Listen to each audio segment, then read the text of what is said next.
Alright, donc nous revoilà en Ile-de-France. Ça va vite hein, avec la technologie de la vidéo de Maurice à l'Ile-de-France en un clin d'œil.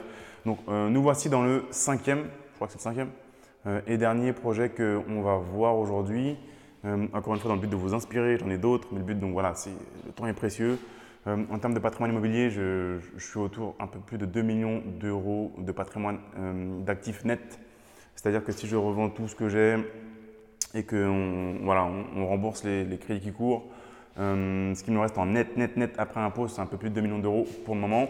Ne soyez pas impressionnés par ce chiffre, il y a des mecs qui ont bien plus, d'autres qui ont bien moins, on s'en fout. Ce qu'on veut, c'est vraiment être meilleur que le soi-même, entre guillemets, progresser, que le soi-même d'hier, vous-même en fait, on ne se compare pas aux autres. Et en tout cas, ça doit juste vous inspirer et ne soyez jamais impressionné d'un résultat que quelqu'un d'autre. Surtout pas, vous pouvez faire pareil. Donc voilà, regardez le travail qui est fait, il faut être patient. On peut passer donc facilement avec du travail et du temps et de l'eau qui coule sous le pont et du capital qui est amorti et de l'expérience et des partenariats et des opérations d'achat-revente, du rendement, etc. De la place de parking, comme on a vu au début, à l'entrepôt de 500 mètres carrés. Donc là, on est dans l'entrepôt. Je vous fais une visite guidée rapidement. Donc là, on a une porte sectionnelle, on peut rentrer par là. Il y a aussi une entrée normale pour les individus. Donc là, on a le couloir, on peut accéder dans le fond. L'entrée ici, donc je vous montre encore une fois. Là, on a un premier bureau. Donc là, c'est en mode… le bâtiment est récent, enfin l'entrepôt est récent, il a moins de 10 ans. Mais donc voilà, ça fait le taf, c'est propre, mais je vais quand même faire des travaux. On va changer, on va mettre du parquet au sol, on va faire un truc un peu plus cosy que ça ne l'est actuellement. Par exemple, ça va sauter, les néons et tout. Vous me connaissez, si vous me connaissez maintenant. Les néons, vous savez que c'est pas mon kiff. Voilà, c'est le bordel ici. Il y a des gens qui travaillent ici. Donc c'est normal, c'est pas rangé, on n'est pas là pour ranger, on est là pour travailler. Il y aura les travaux qui seront faits là-dedans. Toilette, rien de ouf. Petit salon un peu cosy ici. Donc encore une fois, ça va être… on va changer le revêtement au sol, on va refaire de la peinture. On va faire une petite déco sympa. Donc voilà, c'est là où on prend le café, c'est là où il y a le micro-ondes, c'est là où il y a le frigo. Là, c'est mon espace un petit peu juste à moi en fait. Donc là, je gare mes voitures ici. Sachant que pour la petite histoire, en 2008, je m'étais acheté une BMW série 1 à crédit. Je payais 470 € par mois, il me semble.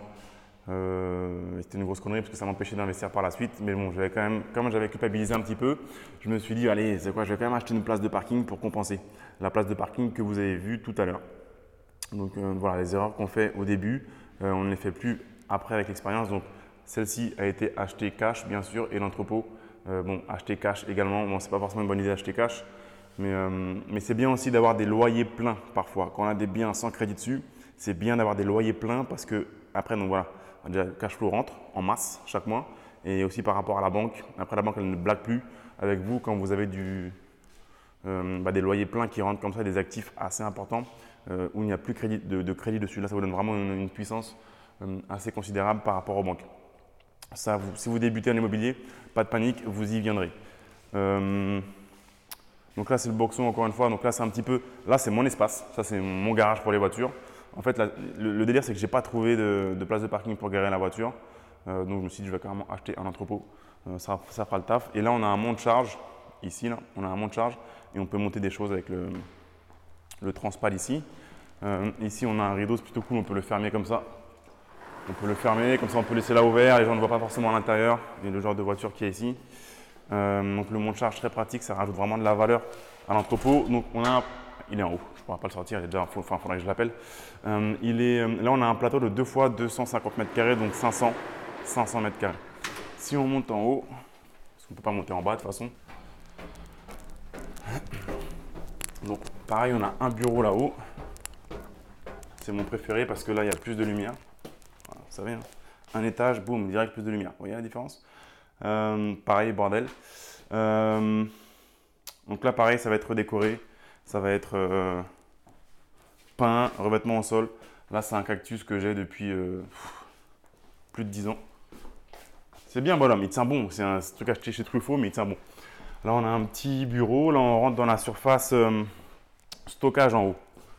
Donc, pareil, on a un petit plateau de quasiment 250 mètres carrés. Voilà, c'est une belle surface, c'est tout récent. On a plein de choses. Ça par exemple, c'est une partie. Je vous montre ça vraiment en avant-première. Ça, c'est une partie des goodies pour mon séminaire Quitter la Rat Race live. Donc, c'est les pastilles de menthe que j'offre entre autres dans les sacs. Il y aura vraiment un sac qu'on va remettre aux participants du séminaire Quitter la Rat Race live. Donc, tout ça, c'est une partie de collection gros argent, une ligne de textile que j'avais lancée dans un autre business. Là, on parle de pilier internet, de pilier immobilier, mais aussi le pilier internet.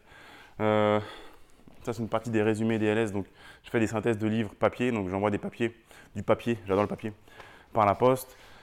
Ça, c'est une partie des goodies que l'on a. Là, c'est des meubles qu'on utilise quand on fait des séminaires, des stands. Là, c'était bien rangé. Donc, ça a été bien rangé. Mais on l'a quand même bien occupé. D'ailleurs, c'est un petit peu du boxon aussi. Voilà, on a bien occupé l'espace. Donc, pourquoi j'ai acheté ça, l'entrepôt? Donc, l'idée, c'est que je voulais le louer à la base. Et je me suis rendu compte que des surfaces comme ça de 500 mètres carrés, il n'y en avait pas à la location, ou très peu. Donc, je me suis dit, mince, c'est bizarre, qu'est-ce qui se passe? On dirait qu'il y a un souci, un déséquilibre au niveau de la loi de l'offre et de la demande. Et je me rends compte que finalement, à la vente, il y en a quelques-uns quand même de ce type-là que l'on peut acheter. Et il faut compter autour de 400, 300, 400, 500 000 euros. Donc 1000 euros du mètre carré pour une surface de stockage comme ça en Ile-de-France. Enfin, en tout cas, dans mon secteur, ici dans le 95, 9, 5, 7, 8.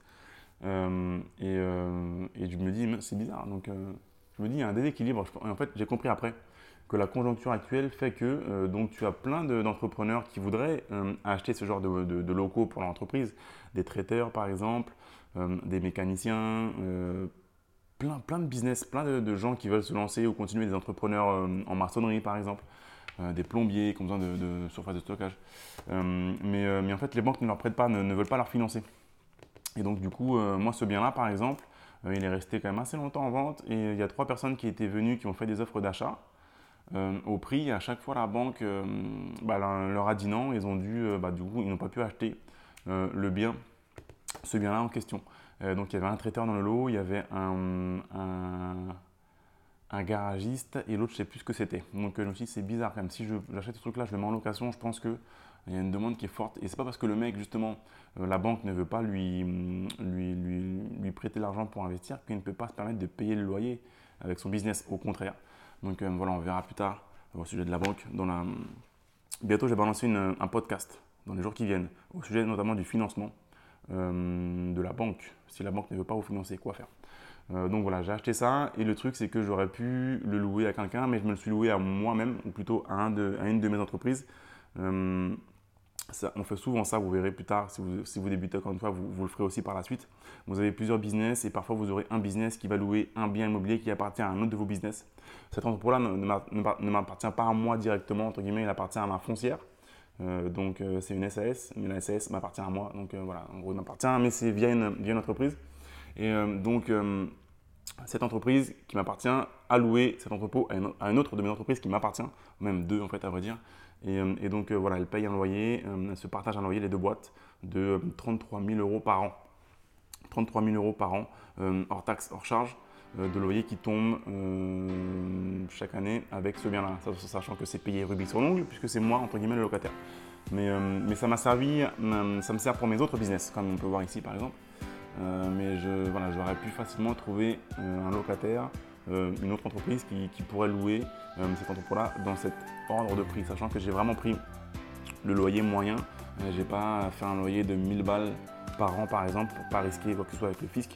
Donc c'est vraiment loué dans le prix du marché. Donc pour ça, il faut compter actuellement ici, dans la région du Val d'Oise, il faut compter 33 000 euros hors taxe par an pour un entrepôt d'à peu près 500 mètres carrés dans cet état. Donc voilà un petit peu un petit tour, j'espère que ça vous donne des idées.